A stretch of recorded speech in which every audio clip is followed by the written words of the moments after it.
복되고 거룩한 성일에 허락하신 하나님 말씀 함께 받겠습니다. 계시의 말씀 받을 때 요한일서 4장 20절과 21절 말씀을 하나님 허락하신 주의 날의 말씀으로 함께 받겠습니다. 요한일서 4장 20절, 21절 두 절 말씀을 복된 성일에 허락하신 하나님 말씀으로 함께 받겠습니다. 신약성경 392면 어간 말씀이 기록되어져 있습니다. 이제 말씀 봉독할 때 말씀 앞에 아멘으로 화답하는 큰 은혜 우리 모두에게 임하게 되기를 바랍니다. 말씀을 봉독하겠습니다. 하나님의 말씀입니다. 누구든지 하나님을 사랑하노라 하고 그 형제를 미워하면 이는 거짓말하는 자니 보는 바 그 형제를 사랑하지 아니하는 자는 보지 못하는 바 하나님을 사랑할 수 없느니라. 우리가 이 계명을 주께 받았나니 하나님을 사랑하는 자는 또한 그 형제를 사랑할지니라. 아멘. 우리 이 말씀 같이 한번 합독해서 말씀 같이 한번 받겠습니다. 우리의 마음과 영혼으로 그리고 우리의 입술로 이 말씀을 같이 한번 합독해서 말씀 받겠습니다. 두 절 말씀 같이 받습니다. 시작. 누구든지 하나님을 사랑하노라 하고 그 형제를 미워하면 이는 거짓말하는 자니 보는 바 그 형제를 사랑하지 아니하는 자는 보지 못하는 바 하나님을 사랑할 수 없느니라. 우리가 이 계명을 주께 받았나니 하나님을 사랑하는 자는 또한 그 형제를 사랑할지니라. 아멘. 이 말씀 오늘 짧은 두 절 말씀이니까 우리 다시 한번 합독하겠습니다. 다시 한번 같이 받겠습니다. 시작. 누구든지 하나님을 사랑하노라 하고 그 형제를 미워하면 이는 거짓말하는 자니 보는 바 그 형제를 사랑하지 아니하는 자는 보지 못하는 바 하나님을 사랑할 수 없느니라. 우리가 이 계명을 주께 받았나니 하나님을 사랑하는 자는 또한 그 형제를 사랑할지니라. 아멘. 우리 오늘 호사나 찬양대에서 찬양 드리셨는데 그 찬양의 이제 배경이 창세기 22장에 있는 아브라함이 하나님의 명을 받들어 모리아산으로 가서 그 아들 하나밖에 없는 아들 이삭을 이제 그 번제단 위에 올려드리는 그 사건이잖아요. 그래서 귀한 찬양의 가사와 고백을 따라서 저희가 영으로 함께 참여를 하셨는데 그 찬양 또 그 말씀에는 하나님의 모습이 담겨져 있습니다. 그러니까 아브라함이 이삭을 내어놓은 것처럼 하나님 아버지께서 우리 위하여 독생자 예수 그리스도를 내어주셨다. 여러분 창세기 22장 말씀에는 이삭은 끝내 목숨을 잃어버리지는 않습니다. 그런데 하나님께서 내어주신 독생자 예수 그리스도께서는 십자가에 달리셔서 내 아들은 목숨을 생명을 너희 위해 내어주지 않았느냐 하는 그 복음의 그 예표가 오늘 찬양의 그 배경이 되는 말씀이거든요. 저희는 하나님의 깊은 생각을 다 알 수가 없습니다. 우리 하나님의 귀한 그 깊고 깊은 경륜을 다 헤아릴 수는 없습니다. 우리의 생각에 의하면 하나님 왜 이삭을 내어놓으라 하십니까? 라고 하나님께 항변하는 존재가 우리 인간 존재들이지만 하나님은 다시금 그 이삭을 통해서 다시금 믿음의 자녀들을 다시금 이 땅 가운데 펼쳐 보이시면서 아브라함과 이삭과 야곱과 요셉을 통해 믿음의 세대가, 믿음의 가문이, 믿음의 민족이 일어설 수 있도록 모든 하나님의 계획 속에 이 모든 역사와 구원사를 인도해 가시는 분이 하나님이신데 우린 그걸 다 알질 못해요. 저희는 늘 하나님 앞에 항변하거나 하나님께 부르짖거나 하지만 우리 모든 생각과 이성을 넘어 우리의 모든 인간의 생각을 넘어 역사하시는 하나님의 은총이 우리 앞에 신실하게 있음을 늘 고백하고 의지하면서 하나님의 믿음의 세계를 함께 열어나갈 수 있는 우리 하나님 승리하시는 하나님이시니 하나님과 함께 승리할 수 있는 우리 모든 예배자들 다 되어지시기를 주님의 이름으로 축복합니다. 제가 만난 하나님은 빛으로 제게 오신 하나님이었습니다. 저는 어릴 때 오늘 같은 주일이 되면 이제 교회 학교 종소리를 듣고 이제 교회에 올라가서 예배를 드렸는데, 제가 조금 그래도 이렇게 애 늙은이라 그랬던가 새벽잠이 별로 없어가지고 좀 일찍 일어나서 교회를 일찍 갔던 적이 많았습니다. 그래서 가면 이제 마룻바닥으로 이렇게 된 자그마한 시골 예배당이었는데, 지금처럼 우리 이렇게 의자가 있으면 제가 제일 앞자리에 가서 아무도 없는 예배당, 교회당 제일 앞자리에 가서 앉아 있으면 그냥 정말 고요하죠. 모든 것이 고요한 시간인데 오직 그 공간을 채우는 것은 빛이었습니다. 왜냐하면 그 시골 모자이크된 이제 교회당 이제 창을 통해서 빛이 들어오는데 그 빛이 그렇게 신비로울 수가 없었어요. 왜냐하면 빛이 들어오는 빗줄기 안에 많은 먼지들이 있는데 고요한 먼지들이 그 빛에 의해서 반사가 되어서 반짝반짝 하는데, 그때 그 앉아있는 어린아이 마음속에 이 공간에 하나님의 은혜, 하나님의 빛이 이렇게 들어오는 것인가 하는 그런 작은 고백이 그 꼬맹이 마음속에 스쳐 지나갔습니다. 저에게는 빛으로 제게 임하신 하나님에 대한 경험을 가지고 있고, 또 한 가지는 이제 말씀으로 내게 언제나 다가오시는 하나님에 대한 경험을 어릴 때 가질 수가 있었는데, 제가 중학교, 고등학교 때 참 이렇게 우둔하고 어리석어도 한 가지 잘했던 것이, 제가 중학교, 고등학교 때 통신 강좌를 제가 스스로 신청을 해서 통신 공부를 했었습니다. 그럼 매 주마다, 매 달마다 이제 전해져 오는 성경 문제 푼다고 문제 풀어서 보내면 이제 점수가 돌아오는데, 이번에 몇 점이다. 그럼 제가 몇 점 받았겠습니까, 여러분? 뭐 늘 100점이죠. 아니 성경에 답이 있는데 그 틀리면 이상하잖아. 그러니까 늘 100점을 받고, 그 말씀을 중학교 때, 고등학교 때 그 말씀을 서울로 보내면 채점해서 돌아오면 그것이 그렇게 반갑고 고마웠어서, 말씀이신 하나님, 빛이신 하나님, 어릴 때 좀 자연스럽게 그 믿음의 경험들을 가지게 되어서 하나님, 참 빛이신 하나님이시구나 하는 생각을 했는데요. 그럼 이 아침 저희가 주님 앞에 올라온 귀한 예배의 자리에서 우리 가운데 생명으로 임하시고 또 사랑으로 임하시고 무엇보다 빛으로 임하시는 하나님의 은총 앞에 우리 모든 삶을 함께 의탁하여 예배 자리에 튼실하게 설 수 있는 우리 모든 복된 만민 예배자들 다 되시기를 주님의 이름으로 축복합니다. 그럼 참 소리라는 것이 참 중요합니다. 소리가 참 중요한데, 악기가 소리가 중요하잖아요. 이 마이크도, 이 앰프와 스피커도 소리가 참 중요한데, 여러분 모든 세상에 있는 소리가 다 있습니다. 그런데 가장 중요한 것은, 나는, 우리 가정은, 또 우리 교회는, 또 우리는 어떤 소리를 바라고 살아가느냐 하는 것이 아주 본질적으로 중요합니다. 너는 무슨 소리를 내고 있느냐, 너는 어떤 소리를 바라고 있느냐, 너를 통해서는 어떤 소리가 흘러나오고 있느냐 하는 것이 정말 정말 중요합니다. 우리가 교회가 바라는 소리는 몇 가지 소리가 있는데, 핵심적인 것만 이야기해 보면, 교회는 땅 끝까지, 세상 끝까지 말씀의 소리, 하나님의 소리가 세상 끝까지 흘러가는 공동체. 또 교회 공동체는 언제나 영혼으로부터 건져 올리는 귀한 찬양의 고백과 찬양의 능력이 세상 끝까지 또 퍼져나가는 찬양의 소리의 공동체. 또 한 가지는 끝까지 하나님 앞에서 기도하며 하나님께 우리가 의탁하는 생명의 소리를 바라는 기도와 기쁨과 기적의 소리가 언제나 그치지 않는 공동체가 교회 공동체요, 믿음의 성도들의 삶일진데, 여러분 우리가 성전된 우리 한 자신, 또 우리가 함께 한 성전으로 공동체로 모여있는 우리 만민 공동체, 우리가 말씀의 소리요, 찬양의 소리요, 기도와 기쁨과 기적의 소리로 늘 하나님의 음성 앞에 응답할 수 있는 영적 공동체가 되어질 수 있게 되기를 주님의 이름으로 축복합니다. 소리가 좋아야 되거든요. 오늘 호산나 찬양 참 감사했습니다. 제가 세상에서 가장 좋아하는 찬양대가 호산나 찬양대예요. 제가 이렇게 얘기하면 이렇게 험하게지시는 분들이 시온 찬양대에서 막 저를 쿡 찌르더라고요.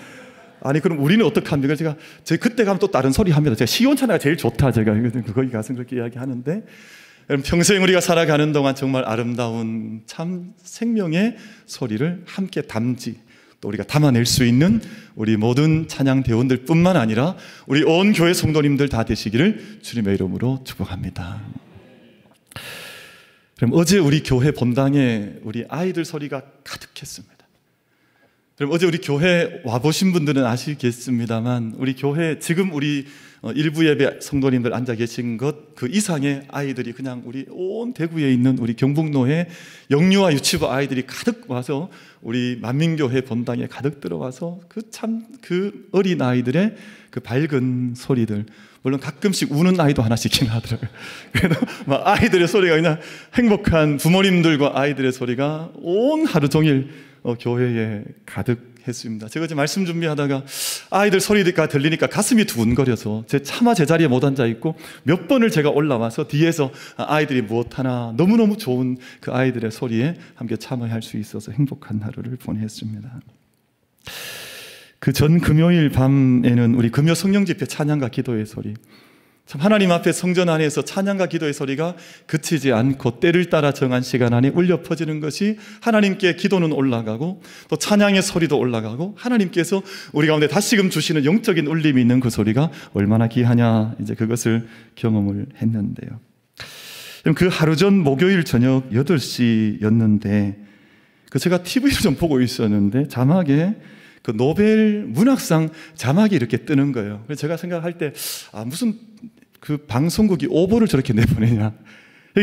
정말 제 생각에 아마 누가 실수했는가 보다. 누가 오보를, 왜냐하면 전혀 우리가 여기에 대한 생각이 전혀 없는데 갑자기 자막에 붉은 글씨로 이제 한강 노벨 문학상 수상, 이게 딱 이렇게 속보로 뜨니까 누가 아마 방송국에서 방송 사고를 냈나 보다. 저도 그렇게 생각을 했었습니다. 근데 잠시 뒤에 울려 퍼지는 뉴스를 들어보니까 전 세계가 들썩인 밤 노벨 문학상 소식이 이제 퍼져 나갔습니다. 우리나라의 온 나라의 기쁨이죠. 사실은 이제 문학하는 분들의 기쁨이기도 하지만 우리 국민의 또 자긍심, 언어에 대한 자긍심이 이제 고양되는 참 좋은 귀한 시간인데, 제가 언젠가 읽었던, 저는 이제 그 소식을 들으면서 언젠가 읽었던 작별하지 않는다라는 책의 스토리가 그때 너무 절절했었기 때문에 그 책에 대한 내용이 다시금 좀 이렇게 기억에 올라와서 기억하는 기회가 됐습니다. 이 책인데 이제 작별하지 않는다라는 이 책인데 이제 이번에 전 세계 사람들에게 소개가 많이 되었습니다. 이 책은 1940년대, 50년대 제주 4.3 사건이라고 하는 민족이 참 어지러울 때, 민족이 참 어둠에 빠졌을 때 좌우는 분열되어지고 또 백성들은 어떻게 해야 할지 알지를 못하는데 위정자, 정치인들도 국민을 사랑하는 마음보다, 백성 사랑하는 마음보다는 권력과 어둠 속에 함께 충동질 받아서 온 산천에, 특별히 제주 중산간 지역에 피비린내 나는 이런 학살이 벌어져서 당시 가족을 잃어버렸던 한 가족이 그 가족을 찾기 위해서 제주에서부터 우리 가까운 대구 곁에 있는 경산 코발트 광장까지 이 먼 길을 찾아오는 서사가 이 작품 속에 그 메인 내용으로 기록이 되어져 있습니다.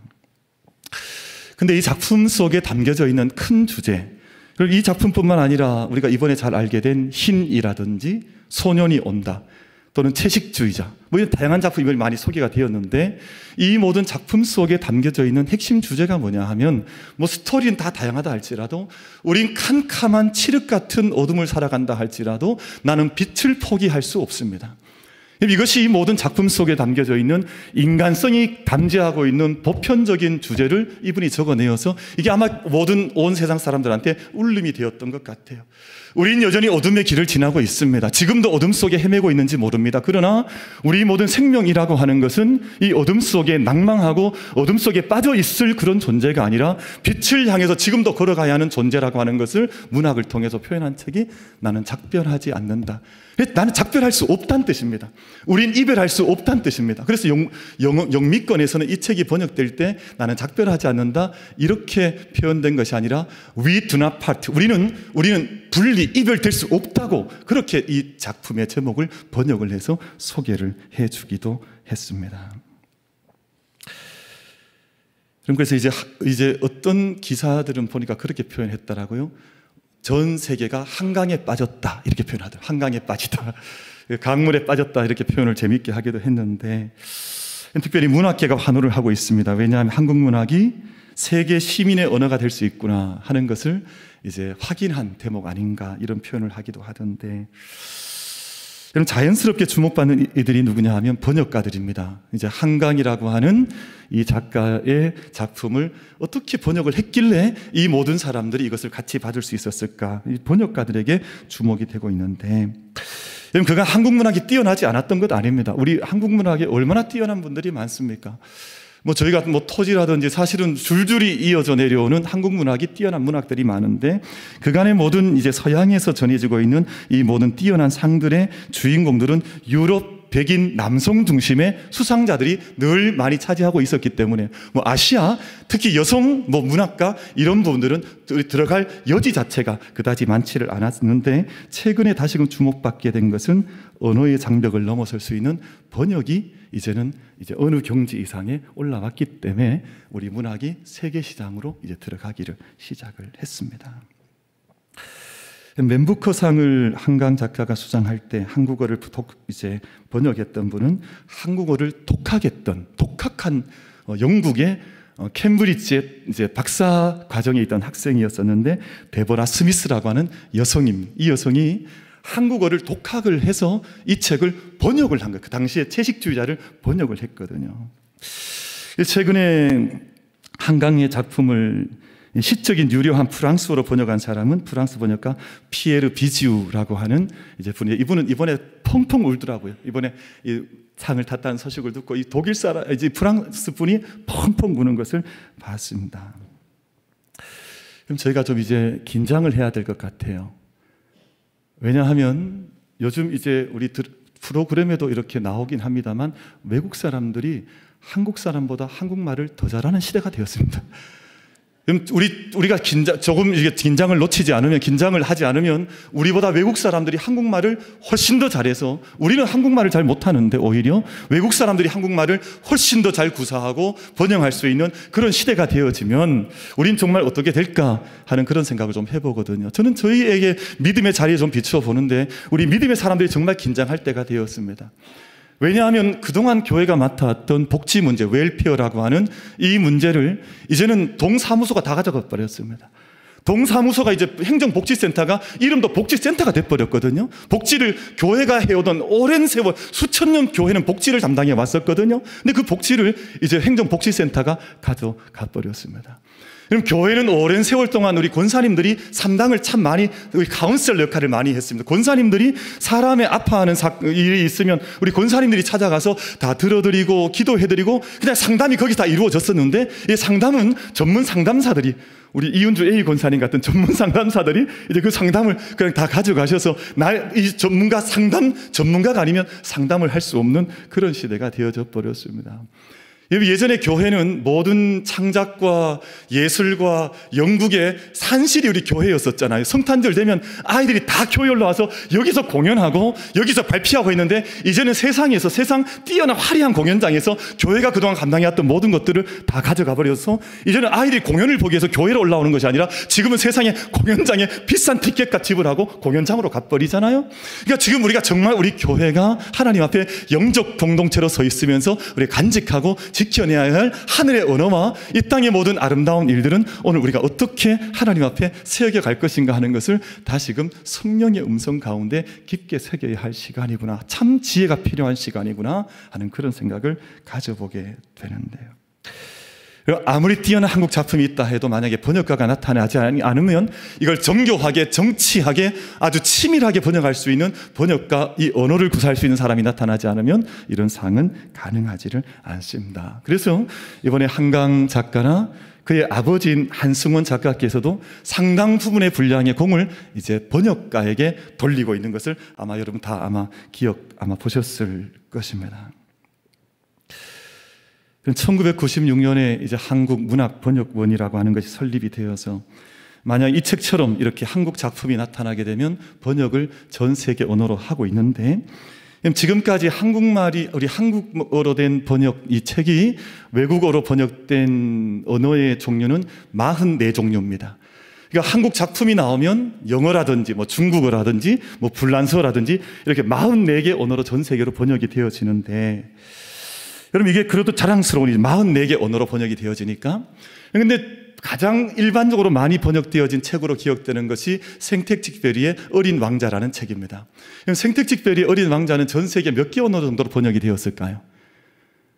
번역이 많이 되었거든요. 이게 전 세계 막 번역으로 번역이 되었는데 어느 정도의 언어로 번역이 되었을까? 한번 그냥 이렇게 이게 전문 용어가 아니네요. 깬또 뭐 이렇게 한번 이렇게 딱 그냥 대충 한번 이렇게 한번 던져서 몇 개 정도 언어로 번역이 되었을 것 같습니까? 180개. 그 생텍쥐페리의 어린 왕자는 300언어로 번역이 되었습니다. 그러니까 상당히 많이 번역이 되었죠. 근데 그러면 전 세계 지금까지 인류의 모든 역사상 가장 많은 언어로 번역이 된 책은 어떤 책일까? 그건 또 어떻게 아셨습니까? 잘 아신다 그랬죠. 전 세계 가장 많은 언어는 역시 성경인데, 바이블, 하나님의 말씀인데, 이 자랑스러운 거, 너무너무 기쁜 일이고, 불경이 해인사에 8만 대장장이 있어도 번역이 되질 않았습니다. 그냥 해인사에 잘 이제 묻혀져 있는 거죠. 근데 하나님 말씀은 오랜 세월을 걸쳐서 수많은 나라와 민족과 방언과 열방으로 번역이 되었는데, 그럼 언어는 몇 종 정도로 번역이 되었을까요? 성경은 얼마나 많은 언어로 번역이 되었을까? 아까 생텍쥐페리의 어린 왕자는 300언어. 하나님 말씀의 성경은 몇 가지 언어로 번역이 되었을까요? 몇 개 정도? 아까 전문 용어로 깬또 그냥 던져보세요. 얼마나 많은 언어로 번역이 되었을까요? 450개 정도로 우리 이렇게 한번 던져보셨습니다. 조금만 더 써보세요. 우리 역시 손문호 장로님이 크게 던지셨습니다. 1000개 언어로 번역이 되었을 거다. 조금만 더 써보세요. 네? 대략 크게 던진 분들이 계신데, 성경은 전 세계에 약 3000언어로 번역이 되었습니다. 그러니까 전 세계의 나라와 민족과 열방과 종족과 방언, 그럼 작은 방언까지. 그러니까 사실 여러분, 우리는 이것을 그냥 자연스럽게 생각할지 모르지만 엄청난 하나님의 사랑과 경륜과 섭리가 아니면 어떻게 3000개의 언어로 번역이 되어서 모든 사람들이 그 말씀을 대할 수 있도록 이 성경이 번역이 되었겠냐고요. 지금 한강 작가가 이렇게 막 떠들썩하지 마, 한강에 빠지다 막 이렇게 하지만 한강의 작품은 28개 언어로 번역이 되었어요. 근데 하나님 말씀은 3000언어로 번역이 되어서 모든 사람들에게 들어가는데, 여러분 그 하나님의 말씀이 왜 이 참 놀라운 이 경륜 속에서, 섭리 속에서 이렇게 많이 들어갔냐 하면, 마치 이 한강이 드러내고 있는 작품의 주제와 같이 이 세상 사람들이 어둠 속에 살고 있는데 어둠 속에 살아갈 것이 아니라 내가 모든 백성들, 모든 생명들이 빛 가운데로 초대받은 것이 아니냐 하는 하나님의 음성을 전하기 위해서 이 수많은 언어로 하나님 말씀이 번역이 되어져 우리에게까지 전해지게 되었습니다.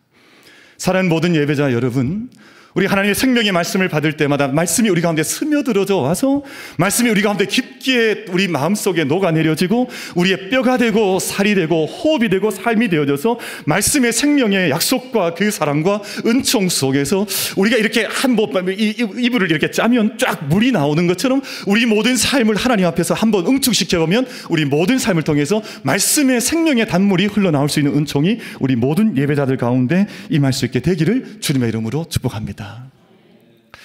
하나님 참 감사한데요. 왜냐하면 하나님 말씀의 주인이시기도 하시지만 우리가 인생이 그 말씀을 잘 볼 수가 없으니 우리에게 그 말씀을 알아듣도록 말씀을 번역해 주신 분이 바로 하나님이세요.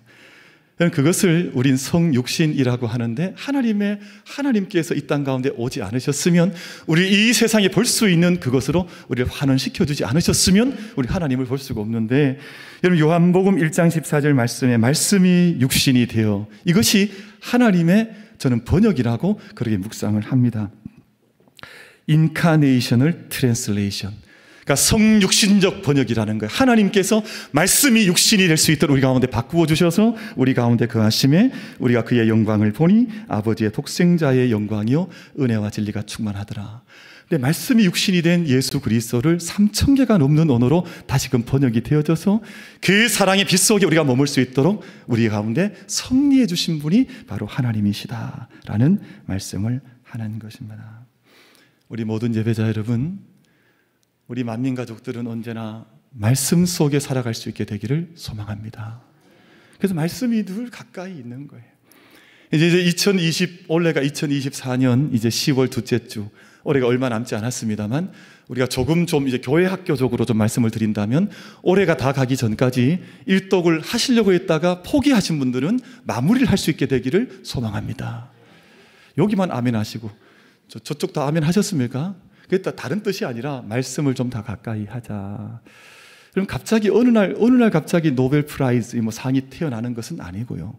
이분이 어떤 수상 소감을 이제 스웨덴 할리먼을 통해서 내어놓았는가 하니 이런 얘기를 했더라고요. 나는 어릴 적부터 한국 문학과 함께 자라났습니다.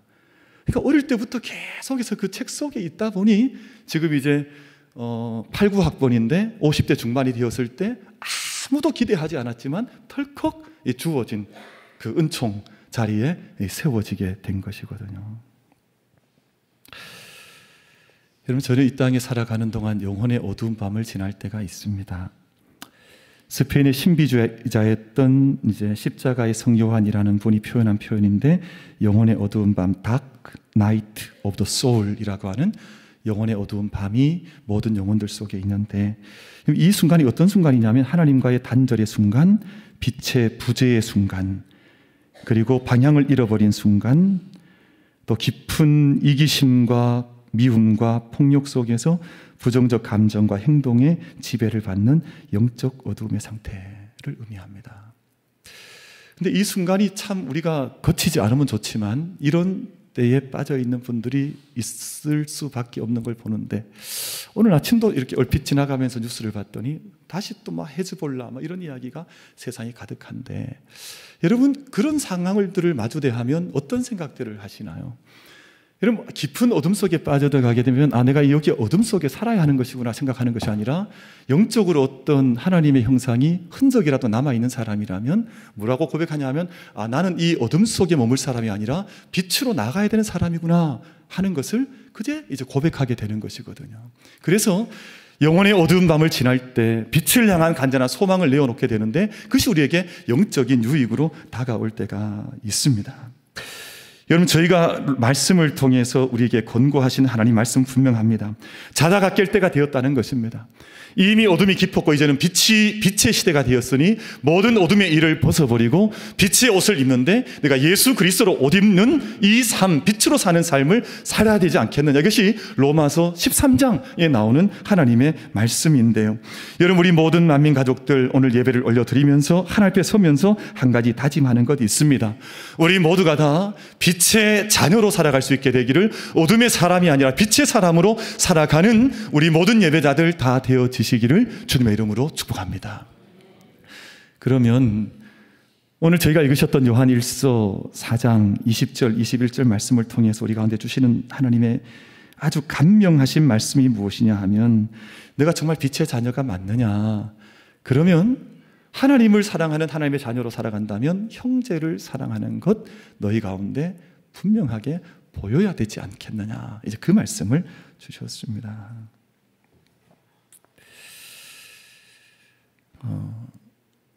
우리 성가대 앉아있는 저 정민이가요, 어제 그 정민이 돌아보는 니 맞다. 지금 정민이가 누구냐 하고 지금 돌아보는데 너 정민이만.